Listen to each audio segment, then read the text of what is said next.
Hi guys, welcome back to the Knitting Expat Podcast. My name is Mina and I'll be your host today. Today we are recording episode 126. It has been a while. It's been just over a month since I last recorded a podcast. I had not intended to take such a gap in recording, but last month was a bit mental. It was a little bit crazy, and I'm just gonna take these off because it's distracting. I'm not used to wearing my glasses yet and I need to get better at wearing them, so I've been trying to wear them more often when I'm at the computer, but they actually give me quite a bad headache, so I might need to get the prescription checked. Anyway, all that to say, welcome. My name is Mina. I'll be your host today. Today is Thursday the 6th of September, and I think the last time I recorded a podcast was the 3rd of August, so there's quite a lot to catch you guys up on. We moved house. We're in our new home now. If you don't watch my vlogs, you might not know, but we are now in our new home. Yeah, finally feeling a bit more settled in. Layla's at nursery today, Perry's at work, so it's just me and the boys. Our cats are finally with us again, and yeah, so if I ever look over this way, by the way, my notes are on my computer screen, which is here, and I'm looking at you guys over there. So yeah, let's just jump right on in. You can find me online as Mina Phillip on Ravelry, and Ravelry is Mina Phillip, on Instagram as Knitting Expat, and you can find the group on Ravelry as the Knitting Expat Podcast. And what else are there? Show notes. Show notes are on knittingexpat.wordpress.com. There weren't show notes for the last episode, but if there was anything you needed to know, feel free to message me. I also sell patterns. I sell knitting patterns on Ravelry as well as Knitting Expat Designs. All of that should be linked below this video on YouTube as well. Okay, so jumping on in, I thought I'd start with some pattern news first in terms of patterns that have been released since the last time I spoke with you guys. So in terms of patterns that are released and available for purchase, there is the Cumulus cowl and hat set. They are now available. It is knit out of Knitting It Up yarn in, I believe it's the Monkland base. It's her regular stock yarn base, and it's actually knit with the fingering weight held double. And if you don't know, this is one of my favourite knitting hacks, I guess you could call it, or tricks, or something that you can do. Basically, holding fingering weight double roughly gives you a DK/worsted weight sort of yarn. Depending on what needle size you use, you can get the right gauge for DK to worsted. So it's a really good hack if you know, I think majority of knitters have more, it's gone crazy, have more like fingering weight in their stash maybe than heavier weights of yarn. But if you want to knit like a hat, for example, I have done it in the past, but I don't see a lot of point in knitting fingering weight hats. I feel like when the weather gets cold enough that you want to wear a hat, a fingering weight hat just isn't going to be warm enough, and yeah, it just doesn't seem really that practical unless you're just wearing a hat as like a fashion statement or as part of your outfit, and not necessarily for warmth, more for the aesthetic of wearing a hat, in which case fine. But I find when I want to wear a hat, I'm wearing a hat because I want to keep my head warm, not just for the sake of wearing a hat. But if you do, that's absolutely fine. There's nothing wrong with that. It's just me personally. Anyway, point being, fingering weight held double is a great alternative as well. So this hat is knit to a DK/worsted weight gauge. I also like knitting my hats on a slightly tighter gauge, there again keeping warmth in mind. So yeah, and then it uses 4 different colors to create this color blocking effect with the patterning, and the same in the cowl, and then the color blocking just repeats twice on this. So that's the Cumulus, like the clouds, Cumulus hat and cowl set. You can either purchase it together as a set or individually. And then Derek has come upstairs. We'll see if he'll come over and join us later. The other patterns that I've released since I last recorded were two sock club patterns. So the one for August were the Cocoon Socks. Never got around to showing these on the podcast. These are the Cocoon Socks, and the yarn I used for these is by Babbles Yarns, and it's in the Calypso colorway. So let me just put this on my hand so you can, this is upside down, but you get the idea. It's this really, really fun, super like dimensional textured pattern. So this was part of the Cozy Club, and these patterns are exclusive to club members until the new year.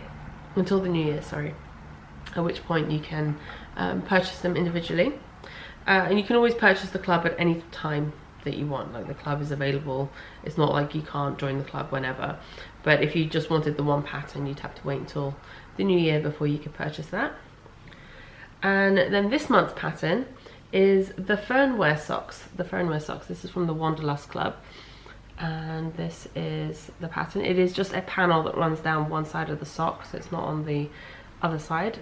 So when you're wearing it, it's not centered. So on one sock it is more on the left side, and then on the other sock it is on the right side. So it's a panel that runs down the side, the front side of the sock. And this is knit out of Lolo Did It yarn on the Lolo's Favorite base, which is MCM. Really, really beautiful and soft. And the main color is Tin Roof Remix, and the contrast is Fame. Sorry if the camera shook there for a little bit. Hugo is now up on the table and nudging the tripod, or he was. Now he's behind the computer trying to figure out how to get around. And the final pattern that I have to talk to you guys about are these socks. And I can't remember if I ever showed these finished on the podcast or not. I might have done on the last one. But these are a what I've now named the London Bee Ridge socks, which is a little bit of a play on London Bridge and the fact that these have ridges on them. So London Bee Ridge. Here comes Hugo. Hands up if you were watching the podcast way back when, in the early days, when Hugo used to always come and join me and get in the way. And yeah, he kind of stopped doing that for a while, and then we moved, and yeah, since Layla's been born, it's been less Hugo on the podcast, but he's back. Hello. So these are the London Bee Ridge socks. I released these on Ravelry earlier this week, and there is a coupon code, I believe. It's trying to remember which one it was. I think it's intro, all capitals, intro, INTRO, and that will give you 20% off until the end of this week. So it's valid for a few more days. I believe it's valid until the 9th, end of the day on the 9th, I believe. And yeah, so that gives you 20% off the pattern if you're interested, and I will try and remember to link this pattern directly in the below the video on YouTube. So that's it for pattern news and what's been released since the last time we spoke. I move that out of the way. So hey, you need a good brushing, don't you? You're giving off so much fuzz. Sorry, a little bit distracting with this one over here. On to some finished objects now. First up, it's mainly socks, let's be honest. It's a lot. When I enter really busy periods of time in my life, I tend to just knit socks because they're really easy, they're portable, and you know, I can do them quite easily on the go. They don't take a whole lot of space, and they're really good for when you're really busy. So the first pair of socks I have are these ones, and this was knit out of Yarn Experiments yarn in the Baby Layla colorway, which is really cute. And yeah, and these have, I had started knitting another pair of London Bee Ridge socks with these, but then it turned out we were going to go to the cinema, and I didn't have any other socks on the needles, and I didn't have any other yarn wound or handy at the time where we were. So I basically got them to the same point, because I did have them on separate needles originally, and got the same number of garter ridges done, and then I decided to do the rest of the sock in plain vanilla so I could knit at the cinema. Popped in a garter heel, and so the heel that I tend to do on all my socks now is a German short row heel with the modified heel flap adjustment, and for the most part I tend to do them in garter stitch. Sometimes I do them in stockinette, but more often than not it's in garter. I just like the way it looks. It's nice and squishy, it's not difficult to knit, and it's quick. So doing it in stockinette isn't slow either. I just like the change of pace. Yeah, so that's those, and these are ready to be gifted. Then the next pair of finished socks that I have to show you are these really fun, bright, colourful socks. So this yarn is by Fab Funky Fibres, who is a UK based dyer. She specialises in long colour repeats and like self-striping yarns. I actually bought this yarn from her a couple of years ago, but I believe she still sells yarn on Etsy. And this is her 15 stripe rainbow colourway. And as you can tell, they're not going in the same order, they actually go in opposites. They're going in opposite directions. There we go. That way I wasn't wasting a lot of time and yarn trying to colour match to get them matching. I'm not super fussed on socks matching, but if I'm not going to match them, I like to intentionally not match them rather than accidentally not match them, because I feel like it looks neater, it looks more intentional and less like a mistake. And then I had just about enough, I had just over one colour repeat left of each colour when I was finished, oh sorry, of each balls, because I split my yarn into 250-gram balls to knit 2 at a time. So I had just over one colour repeat left on each split ball. So, and the contrast colour on the heel and toes for this is by Goosey Fibres in the Horcrux colourway. So just enough to knit a tiny little pair of baby tube socks. I say baby, toddler tube socks I should say. I used the largest stitch count in my baby and toddler sock recipe pattern. That goes up to, the largest size in that pattern is 18 to 24 months. So I say 18 to 24 months, this is that size, and it will probably last Layla more than 2 years, and more past when she turns 2 years. But it's just sort of on average, and the pattern does tell you how you can measure your child's foot and adjust your stitch count based on that.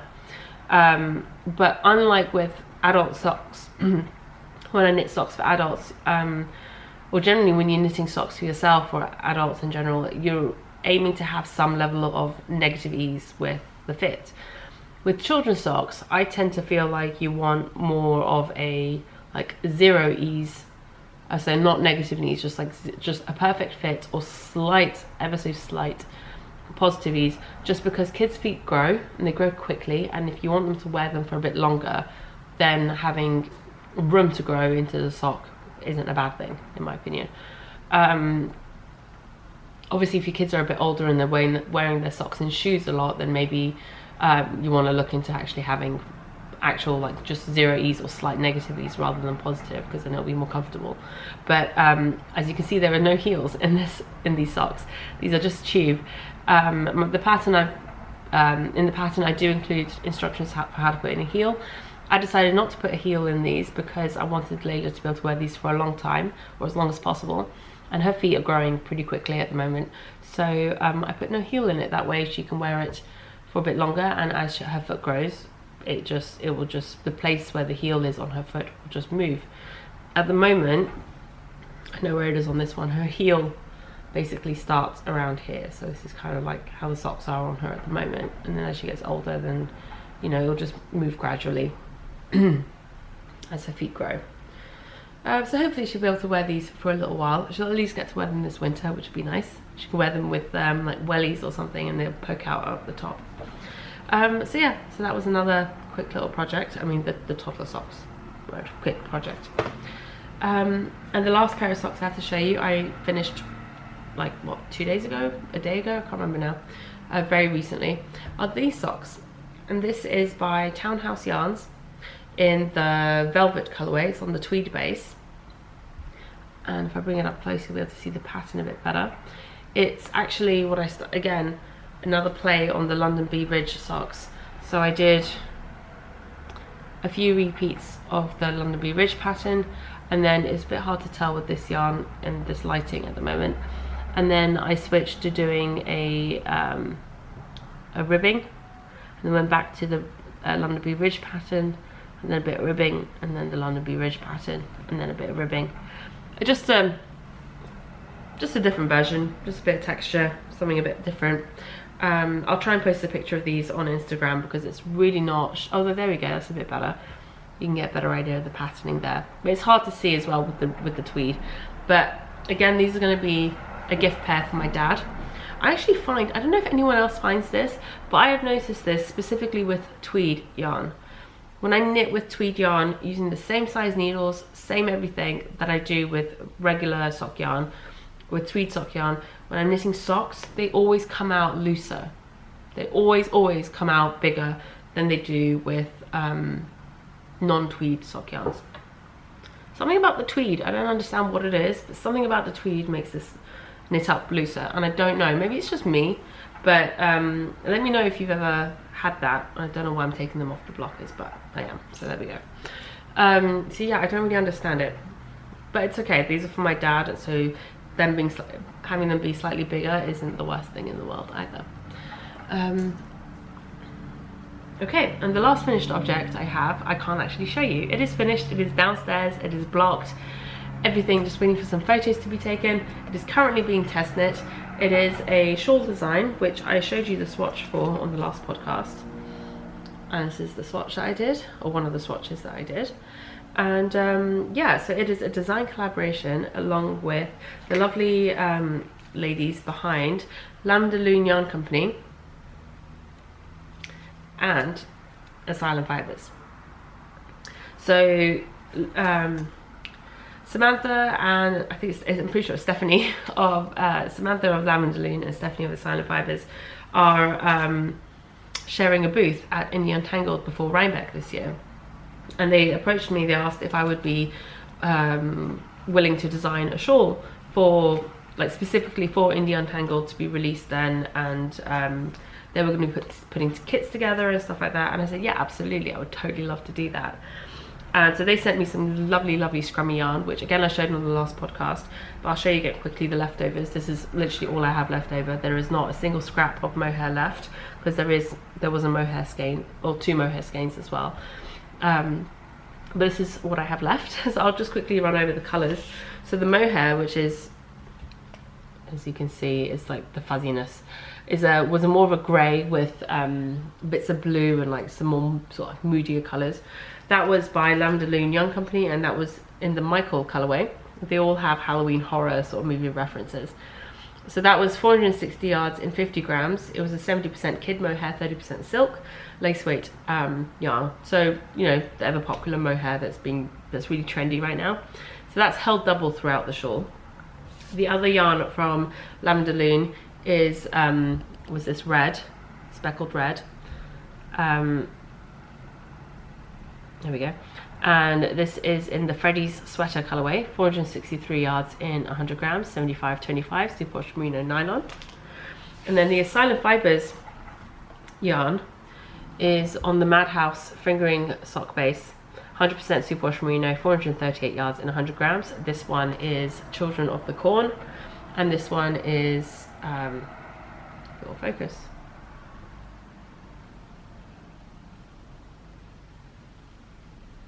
This one is Swamp Thing, and that's literally all that's left. So yeah, that's what I have left over, and I'm really looking forward to it. We agreed to keep it a secret for now. I might do like a little sneak peek or a reveal of what it is in the run up to Rhinebeck, but and Indie Untangled. But for now, it's staying a secret. It is being test knit, so fingers crossed, all goes well. It will be released around Indie Untangled. So there's that. That's my last finished object. I basically, once we moved in, and I think it was like that first week when we moved in, I realised how much I still had left to knit on that shawl. So I sort of powered through and finished up the shawl, got the pattern written up, got it tech edited, and got it out to testers. That was kind of like my priority. Because of the deadline of when we needed the pattern to be published, and I wanted to give my testers as much time as possible to work on it, whilst also giving myself a little bit of a window to do any final updates to the pattern and everything before Indie Untangled. So so yeah, and in fairness, like, September is always a really busy month for us. Between my family and Perry's family, we have 6 birthdays within the space of like 3 weeks. It is crazy busy. So so yeah, I wanted to get a lot of this stuff done before the madness began. Okay, so in terms of works in progress, 2 of my works in progresses literally have not been touched. One has not been touched in probably about a year now, maybe even longer, which is my granny stripe crochet blanket, which I do have here with me. I brought it back from New York last time I went over, but it's literally haven't touched it. So I do hopefully plan on getting that out at some point, but for now hasn't been touched. The other one, that hasn't been touched, is the Rhapsody in Cables pullover by Joji Locatelli. That is being knit on 4mm needles using oval yarn in the Juneberry colorway. Again, I think I showed that on the last podcast, if not the one before. I started it in the beginning of July, and I literally haven't touched it since then. Since I first showed you progress on it, I literally haven't touched it since then. I do need to get back onto that. There again, I always knew that that was going to be one that would take a long time because I'm working on a lot of designs right now, so those take priority, especially when my knitting time is quite limited. Yeah, I just have to crack on with my work designs more than personal knitting stuff, which is fine, and I'm totally okay with that. I really enjoy working on my designs as well, but every now and again it's nice to just work on something where you don't have to think about the maths and someone else has done all that work for you. So the last project I'm working on is living in my Thimble and Thread Make cube canvas bag, and this is one of my designs. Surprise, surprise, I just mentioned that. And this is the Big Red pullover.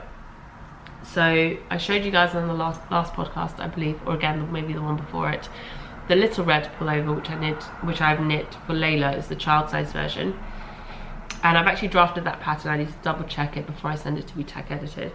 But then I'm also doing the Big Red version, which is the adult size, and this is where I'm currently at. I'm almost finished the body. I literally have 1 or 2 repeats left of the pattern before I start the hem. And then it's just the sleeves and then the neckband, and then we're done. I'll probably do the hem and then the neckband and then pick up the sleeves. Sorry if I sound really bunged up, by the way. I was really ill last week, and I'll get more into that later, but I just thought I'd mention it in case it's bothering anyone. I'm sorry. So not far left to go.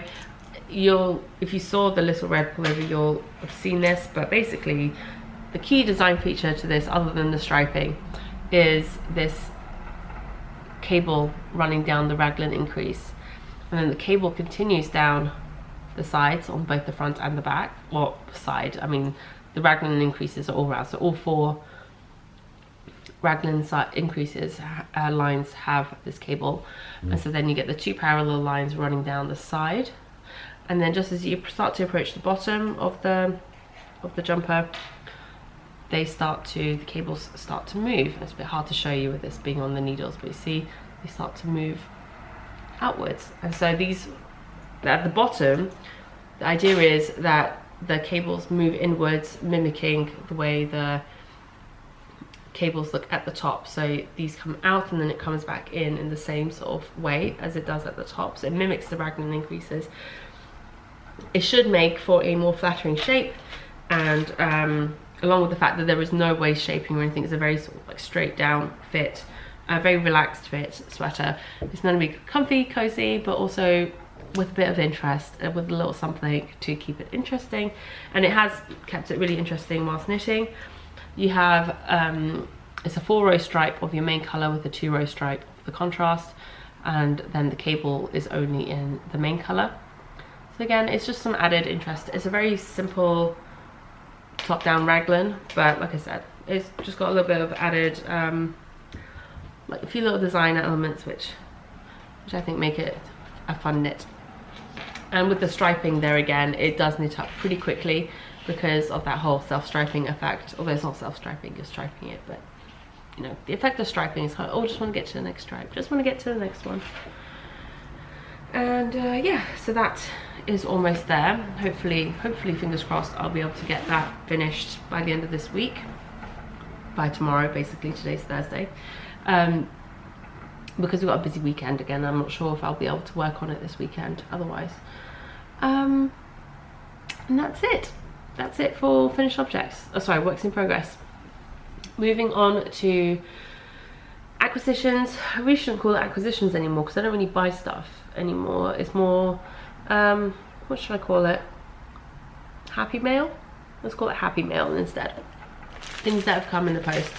So the first thing that arrived, I can't remember if these actually arrived here or at my parents' before we moved, but I think they arrived at my parents'. These are the sheet squeezer. I'll take it out of the package in a second. And this is by One Sock Wonder. And I'll make sure to leave a link to the shop in the show notes. What they are, little, let me get it out. They're like little cozies for your yarn. And so these ones, I believe, are 2 smaller ones for when you're knitting socks, like for me when I knit 2 at a time socks. So cute. And so they just go over your skeins of yarn to keep your cakes tidy if you're doing a centre pull cake, which is typically what I do. And then there's these, and then she sent me 2 more of these bigger ones. So I'm just gonna open this one. And this is a single sock squeezer, is what she calls them. Yeah, the sheep squeezer, sorry. The sheep squeezer, which will go around a full 100-gram skein cake. Let me grab one to show you what I mean. It might help to have a visual. So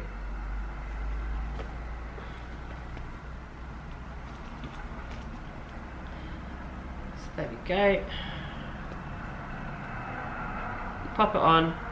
It keeps all the ends on the outside and the strands on the outside nice and neat and stops them like unraveling in your bag. There we go.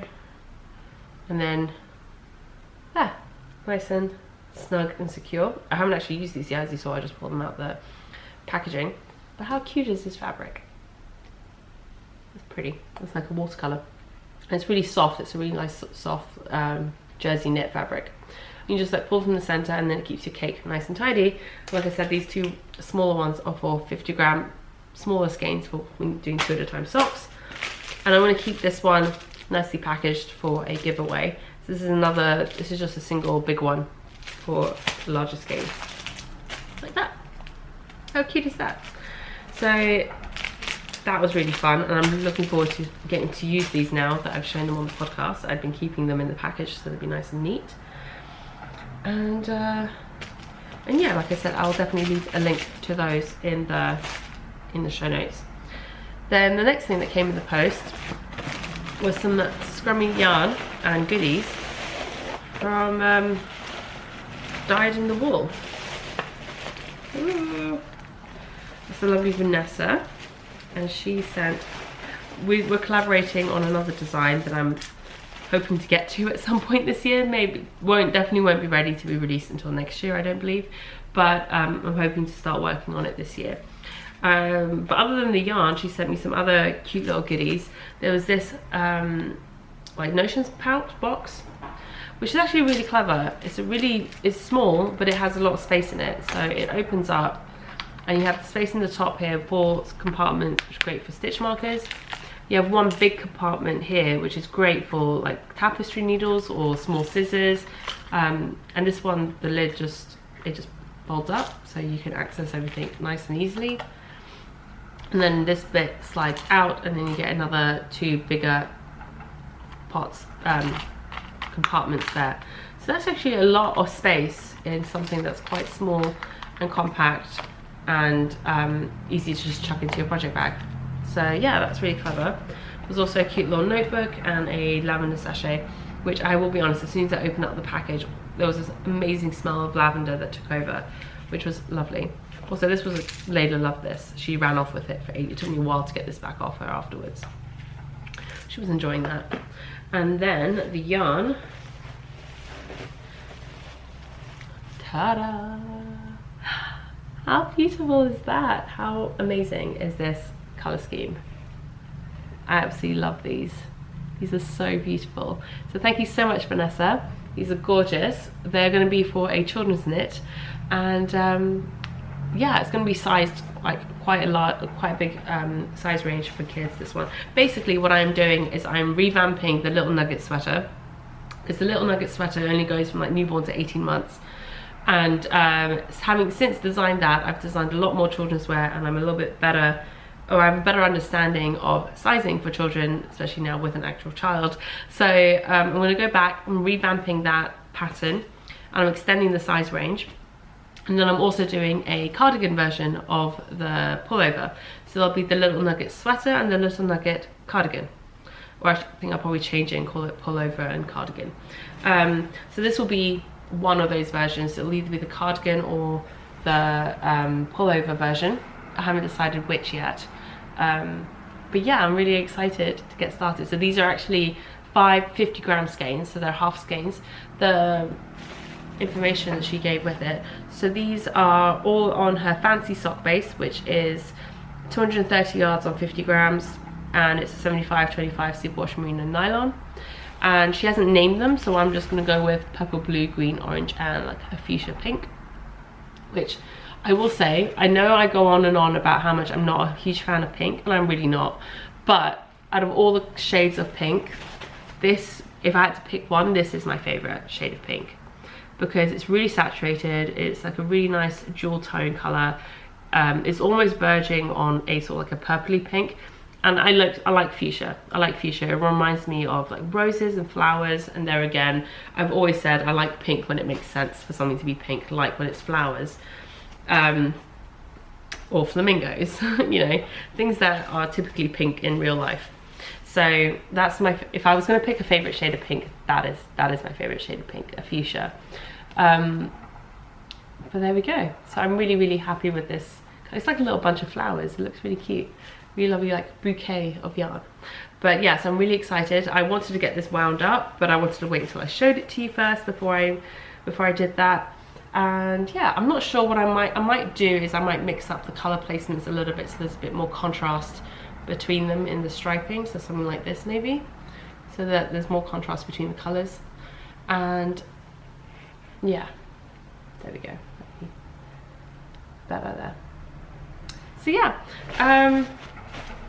I'm really excited to get started on this one. Like I said, I've been working on the shawl, which is now finished, and this pullover for quite a while now, which is fine, and I'm totally I'm still enjoying both projects, but I'm looking forward to getting something new and different on my needles soon.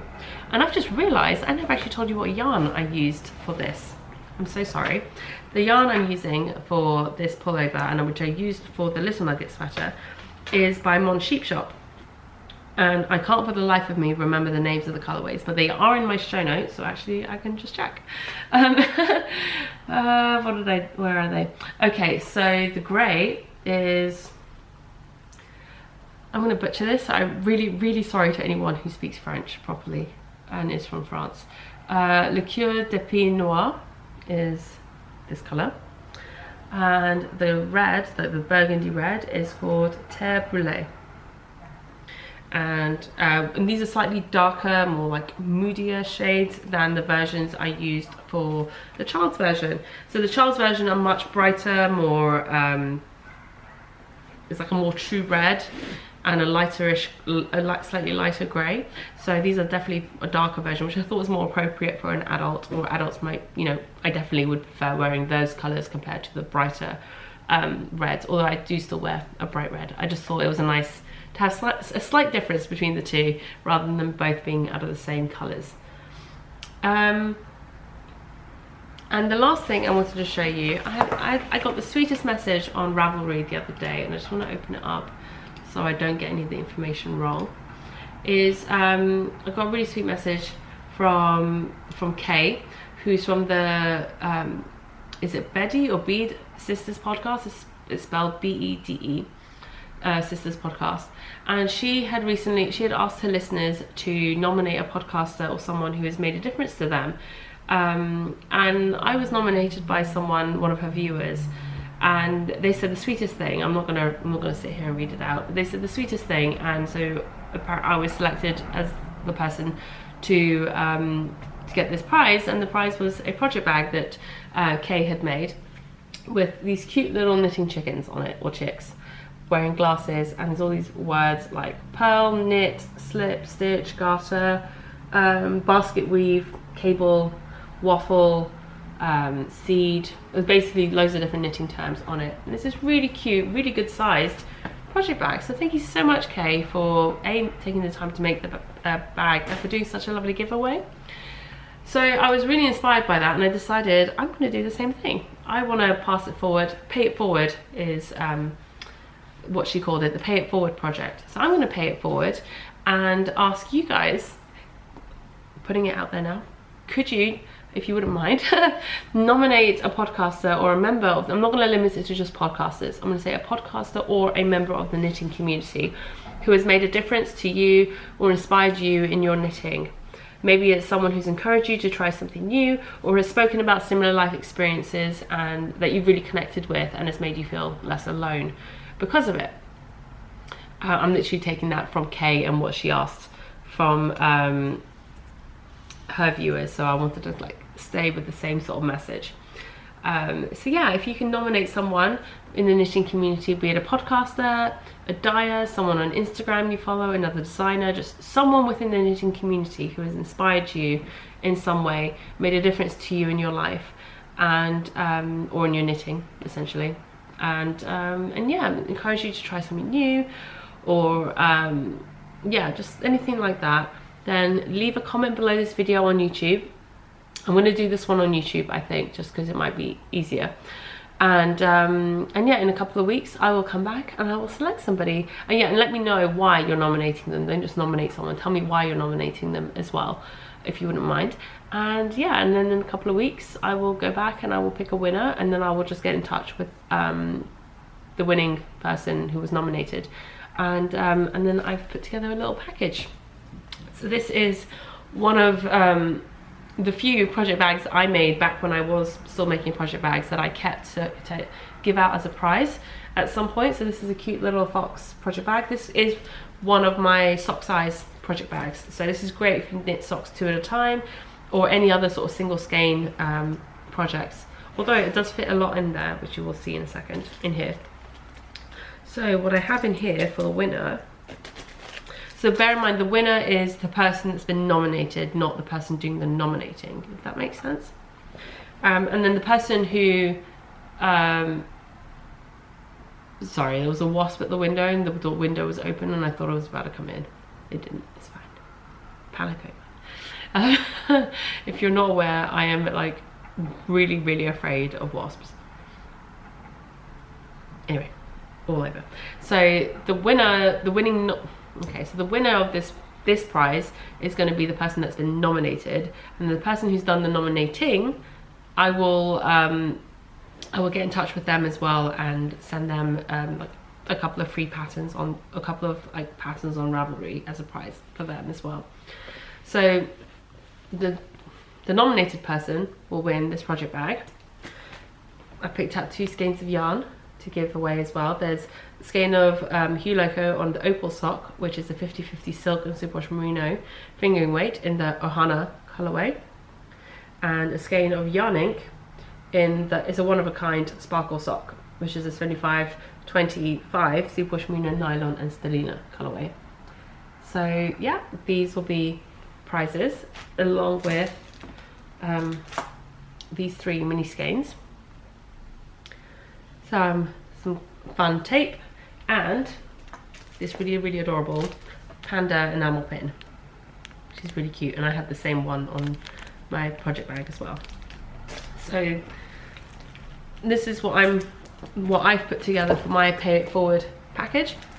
And yeah, I look forward to reading your nominations and seeing who has made a difference in your knitting life. and yeah, so I just wanted to do something to pay it forward as well, since receiving such generosity. Moving on to other sort of like knit along news. The Cozy Sock Club, I drew prizes for the Cozy Sock Club and the Wanderlust Sock Club, and the Changes Shawl Knit Along has come to an end, so I drew prizes for that as well. The video before this on YouTube is my prize winners video, so if you did enter into any of those knit alongs, please make sure you check out the prize winners video to see if you have won a prize. I've already had 3 people get in touch, so that's great. There's 3 more winners, so make sure you go and check that out. and I will get those packages out to you as soon as possible. Probably be next week by the time probably Monday before I get a chance to go to the post office. So if you get in touch over the weekend, then I'll hopefully be able to get them out to you early next week. And we will have a couple more knit-alongs starting very, very soon, hopefully. I am about to release, or getting ready to release, the Triple Dutch cardigan, which is a cardigan I've designed out of Lolo Did It yarn. Lauren of Lolo Did It and I are going to co-host the knit-along for that, which will start towards the end of September. More news about that once we have finalized everything. I still need to get pattern photos for that cardigan. It has taken absolutely forever. In fairness, I only bought buttons for it last week and sewed them on 2 days ago. So we're finally there with the cardigan. It is finished officially with buttons, or rather I bought little toggle buttons, which are really cute. So hopefully we'll get some pattern photos of that tomorrow out in the garden. And Perry's working from home tomorrow, so I'm hoping to be able to steal him for some time to help me take some pictures. And then the other pattern, so again, fingers crossed, the idea being that that pattern is going to be released sometime in the next week. And I will probably do a release video specifically for that pattern to talk about the knit along as well, because like I said, there's going to be a whole knit along to go along with it. Then the other patterns that are going to be released are going to be, and this is like a long time ago now, were the New York hats that I designed. I got the yarn back at Vogue Knitting Live earlier this year in January in New York, and I designed the hats. I knit them over the next few months, and now I was waiting. I'd actually planned on releasing them in August, so in the run-up to autumn, but like I said, August was just a crazy month, so I never got around to it, and I still haven't gotten around to taking the photos. So again, I'm hoping to get photos of that tomorrow as well, and then those patterns will be released as well sometime in the next week or two. And I was thinking of having an autumn hat along, just a pretty casual hat knit along over the next couple of months or so, maybe until from whenever the patterns are released until like the end of November, maybe like a couple of months. They're great hats to knit for like gift knitting, because they're all knit out of DK or worsted weight yarn, so really quick knits, sized for the whole family from babies up to adult large. And yeah, so hopefully you guys will like to take part in that. It's just going to be a general hat knit along. You can enter other hats as well, but you'll get extra entries or bonus entries for using any of those hats or any of my hat patterns really. So again, I'll probably do a combined pattern release video for both the Triple Dutch cardigan and the New York hat collection, so that you guys can get all their knit along information, and by then I will have figured it all out, all the details specifically, and be able to include that information in one video for you guys. That's basically it. All I have left to talk to you guys about now is just what's been going on in our lives for the last few weeks. I thought I might as well get a bit of knitting done whilst I sit here and chat with you guys. So sorry if I'm not always looking up at the camera. There are certain points where I have to look at what I'm doing. But yeah, so like I said, we've moved. We're all in, which is great. We moved like around the 11th of August, I believe it was. So almost a month ago. And yeah, it's been great. We've felt pretty settled pretty quickly. We are almost entirely done with decorating, or at least as much as we want to decorate for now. We've got a few more bits and pieces to put up on the walls, and yeah, the only other real bit of decoration or decorating that we wanted to do, got some plants that we need to put up, and I've got these hanging planters to go on the wall because Hugo is ridiculous and he tries to eat anything that's green. So this is why we've never owned plants before, because Hugo just tries to eat them. And we do have, Perry got an aloe vera plant for the bedroom, and Hugo's already tried to eat it several times. And whilst the actual aloe vera, like the gel and stuff, is fine for cats, it's not toxic, but something in the skin of the plant is poisonous in large quantities for cats. In smaller quantities it could just make them vomit and make them a bit ill, but it's so Perry's been quite careful and keeping it away from Hugo and stuff like that ever since we noticed he was trying to eat it. So this is why we don't own plants. But we have a small balcony here, so I'm really looking to try and have a little balcony garden, just maybe a few herb plants and stuff like that would be really nice to have. It'd be nice to just have some fresh herbs on hand all the time for cooking and things. But yes, that's just a few little things. And the only other thing is, at some point, I think it would be nice if we got a rug to go under the sofa. But I'm not entirely sure, like in sort of just behind me here in the living room. But the living room space is quite big and open, so we're struggling to find a large enough rug that would look nice in this space. So we're probably just going to sit on that for a while. I mean, we have found a couple that we like, but they're quite expensive, and if we're not going to be here for very long, then I'm not sure we necessarily want to invest that much in a rug that we're just going to be leaving in a place that's being rented. So we're not sure yet. We're like on the fence with the rug right now. As for what's happening with our living situation, I know people keep asking about what's happening with us, if we're going to go back to the US or not. We're still in the process of trying to get a visa. We have technically, or I guess initially, we've gone through the initial stage of approval. I guess it's not even approval. Our application has been selected to be processed to get a visa. So now we finally, I think just a few days ago, heard from our immigration lawyer that that the US government has now requested additional information. So we're waiting to find out what that is and what needs to happen with that, and then goodness knows how long they're going to take after we send them the information to process that and then tell us what the next step is, whether we've been approved or not. So honestly, at this point, it's anybody's guess when we will find out whether or not we're going. So we are just going to make the most of the fact that we're here right now. We're going to enjoy our time here. We're going to make the most of it and try to stop living like our lives are in limbo, which is what we've been trying to do for now. It's highly unlikely that we will get any sort of resolution before the end of the year. So we're just going to enjoy the fact that we're here and just go with it. So what else? So Layla started a new nursery a couple weeks ago.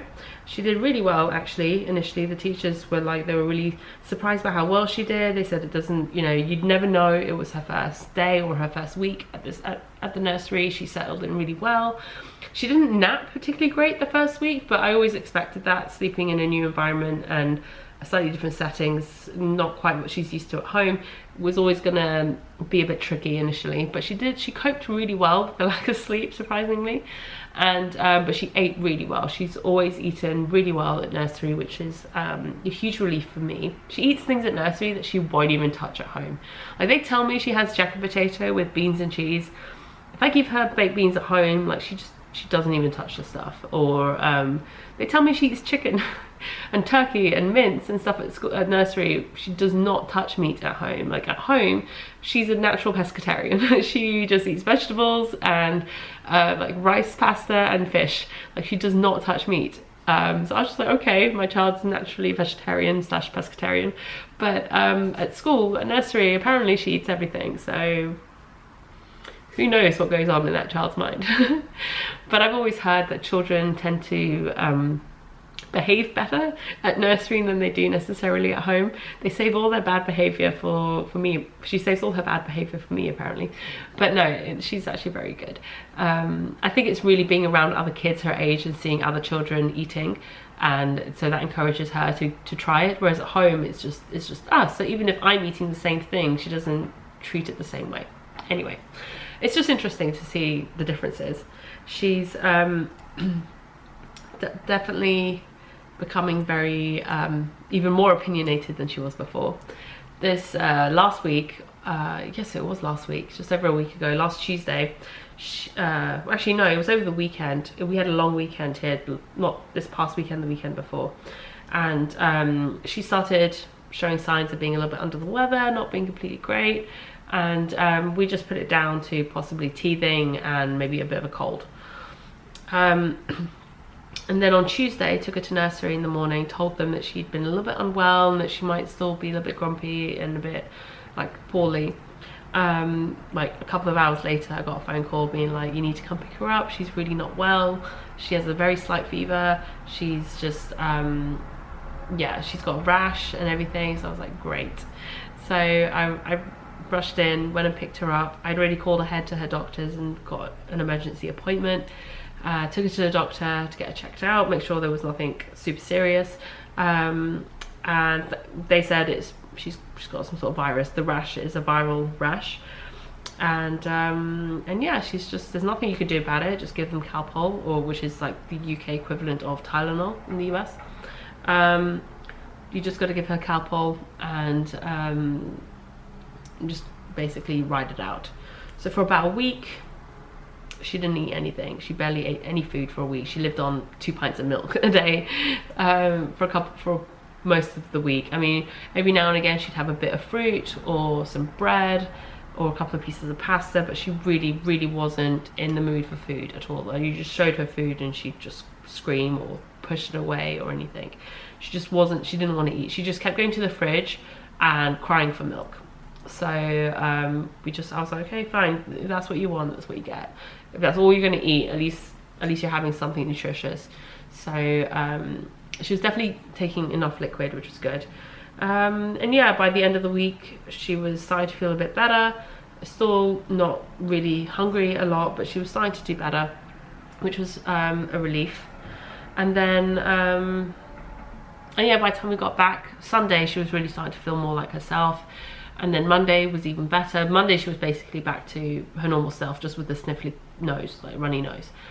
But what we noticed when we got back is it seems like this illness has like kicked her into the 18-month regression, because this week has been difficult in that regard. She's been fine throughout the day. She's been fine with everything. She's just been a little bit more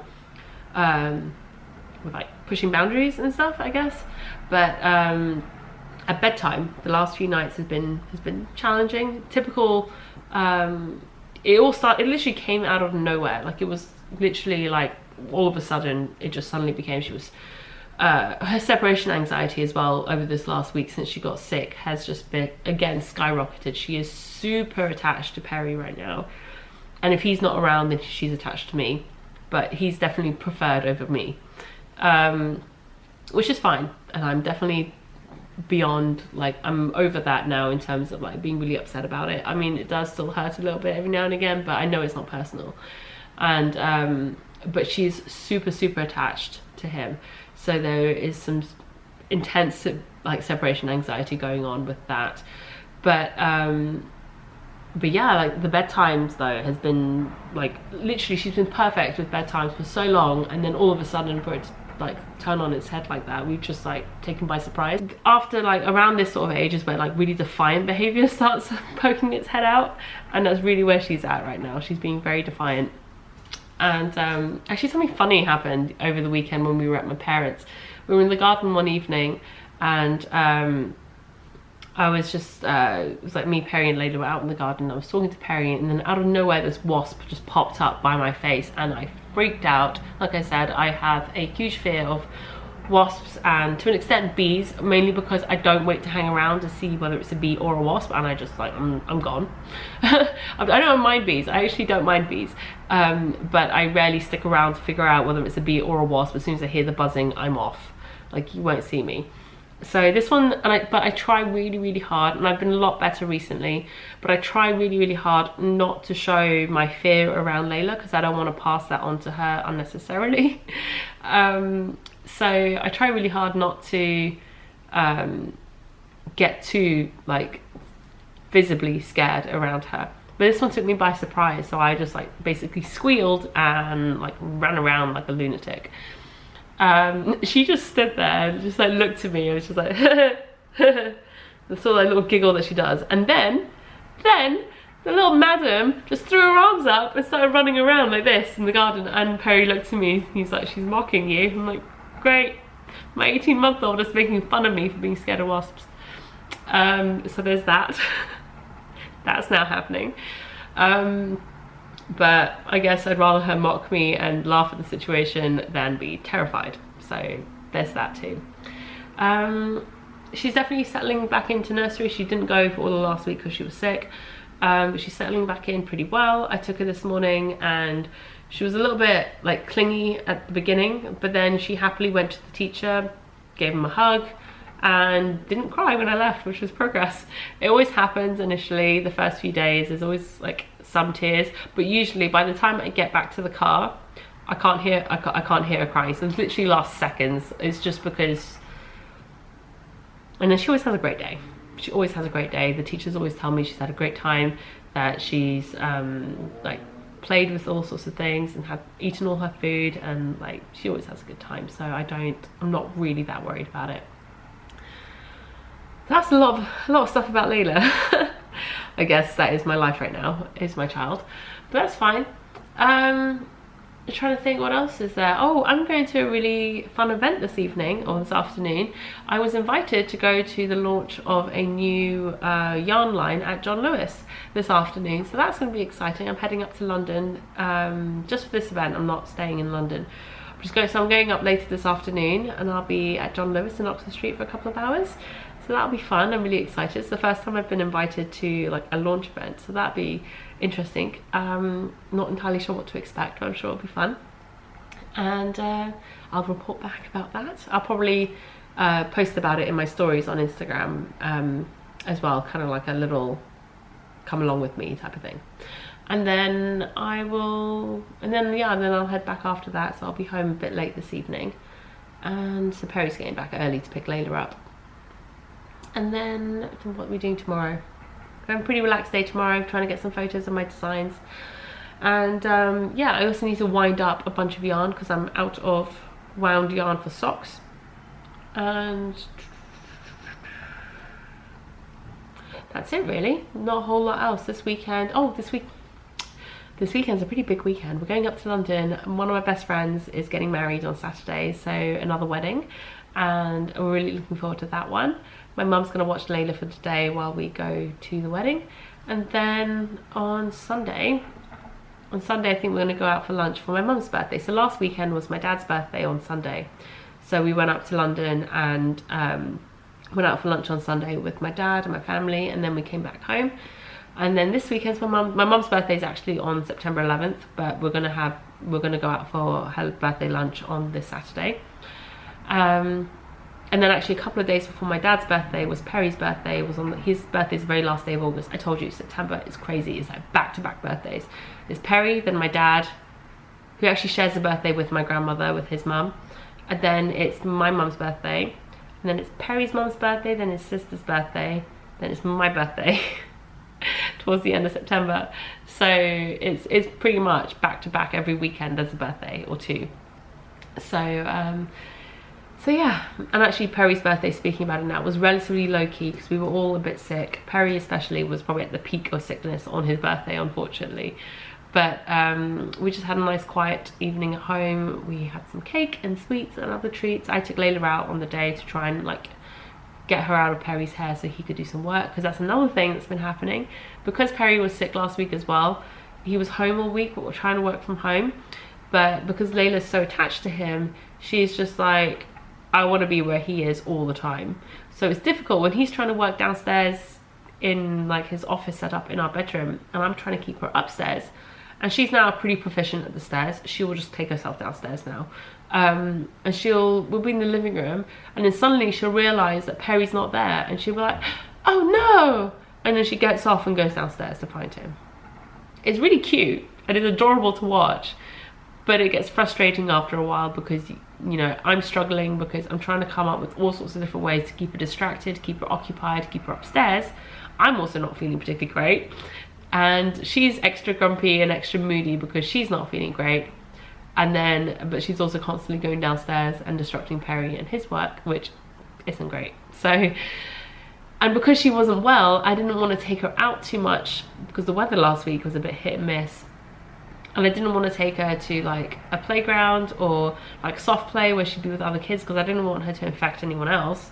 So we were stuck at home for a lot of last week. I did take her out on Friday. I did take her to soft play finally because she was starting to feel better, and I felt okay about taking her, and she loved it. She had so much fun, and yeah. So that's basically a bit of an update on what's been going on since we moved and all of that. The boys have settled in pretty great, to be honest. They do so well, and I realise I've stopped knitting. The boys have settled really well. They're quite happy here now. They mainly, when Layla's home, they mainly stay away. They'll stay downstairs in our bedroom, or they sometimes come up here and they'll be around when she's around, mainly first thing in the morning or when it's their dinner time in the evenings. But during the day, they tend to keep their distance. To be honest, during the day, they don't, even when she's not home, they're not up here a lot. They tend to sleep mostly during the day. But they really come out and start to hang out with us once Layla's gone to bed. So the evenings are our time with the boys. We'll watch some TV and snuggle with the boys. Oh, speaking of TV, I don't usually talk about what we watch and stuff, not because I don't want to or I think there's anything bad about it. It's just I never really think of talking about it. But last night Perry and I started watching Queer Eye together. I've already actually watched both seasons that are on Netflix at the moment, but Perry hadn't seen them. But I asked him if he wanted to watch, and he said he'd be up for giving it a go. I didn't really think it'd be his sort of thing, and it isn't typically, but he was finding it really funny and really like enjoyable to watch and really interesting as well. So we're now watching Queer Eye, which I'm not mad about at all. I'm totally happy to watch the seasons again. And yes, we got through 3 episodes last night, and looking forward to watching some more again.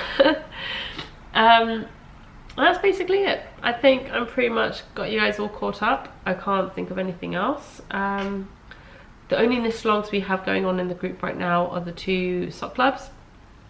Oh, and I asked a few videos back now about suggestions for club ideas, for you guys to vote on what your which ideas you like the best out of the ones that I put out. The 3 that got the most sort of people like the idea of the best was another sock club, was a minis club, and a sort of minis accessories type club, and a gift club. So what I'm thinking, this might not work out, but what I would like to do ideally in an ideal world, and I really need to get cracking with planning for this, is I would like to do all 3 of those, because those were the most popular ones. Everyone liked the idea of all 3. But the way I was thinking of doing it was structuring it so that the first 4 months of the year is one club, then the next 4 months is another club, and the final 4 months is another club. And I'm thinking probably doing the first 4 months socks, the second 4 months, which will fall over like the summer type period, would be the mini skeins, and then the last 4 months in the run up to Christmas would be the gifts club, because that's most appropriate for that time of year. And that's kind of how I see it, visualize it in my head. We will see if I manage to do all 3 clubs, and splitting it up right like that rather than doing them all concurrently, because doing them concurrently is just mental. I noticed that this year it's definitely been more difficult keeping on top of it. So if I run them one at a time, I feel like that's going to be easier. Also financially, people who want to take part in the 3 clubs and buy each club, it spreads the cost out over the course of the year, and it makes it more manageable for me as well. So that's kind of where my head's at. I'm hoping to be able to get all 3 clubs done for next year. Like I said, I still need to sit down. This week has been a lot of catching up on stuff, because last week Layla didn't go to nursery, and I basically didn't get any work done last week. So this week's been a lot of catching up. Honestly, I know people say life happens and things get in the way and you just got to go with the flow, and for the most part I do go with the flow. But to be honest, I feel like life has happened a lot lately and it feels like it's been months since I've been able to really sit down and really get caught up on work, and I feel like I'm in a good place. When Layla first started nursery earlier this year, I got to a place where I finally felt like, okay, I'm getting on top of this. And then stuff happened. I got ill, I had some doctor's appointments, some stuff came up, and then Layla would be ill, and then we had all the stuff buying a house, and then all sorts of other things kept coming up. We had a few trips and weekends away, and all sorts of things just kept getting in the way, and eventually got to a point where I was just like, I suddenly feel like I'm drowning again. And I never really felt like I got ahead of the game, but I felt like I got caught up at one point. But yeah, and then since we moved in, I'd hoped that I'd feel a bit more caught up again, but it just, like I said, things took a little bit longer than I expected because life happens, and it's been happening a lot lately, which is fine. Obviously, everything is just a phase. Nothing in life is really gonna last forever. So yeah, I'm looking forward to finally sitting down and catching up on some things. So other than these clubs, there are some other exciting things that are going to be happening next year, which I'm so excited to start telling you guys about soon.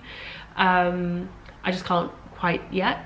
So yeah, some exciting things happening for Knitting Expat Designs over the next year or so, and I'm really looking forward to it. I am really excited about these clubs that I'm planning, or will be planning soon.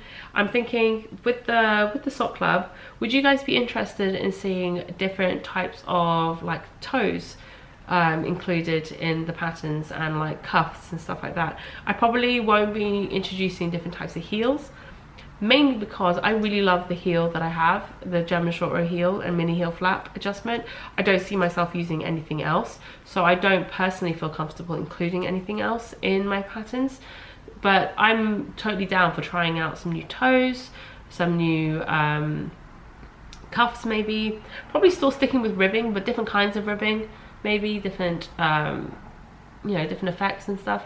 Would you guys be interested in that? Do you think, is that something you want to see me try and do more of in the clubs going forward? Yeah, so I think I'll leave it at that. Thank you so much for joining me today. I really appreciated it. If you have stuck around to the end, thank you so much. Please do let me know your opinions on the questions and things that I've randomly been asking throughout this episode.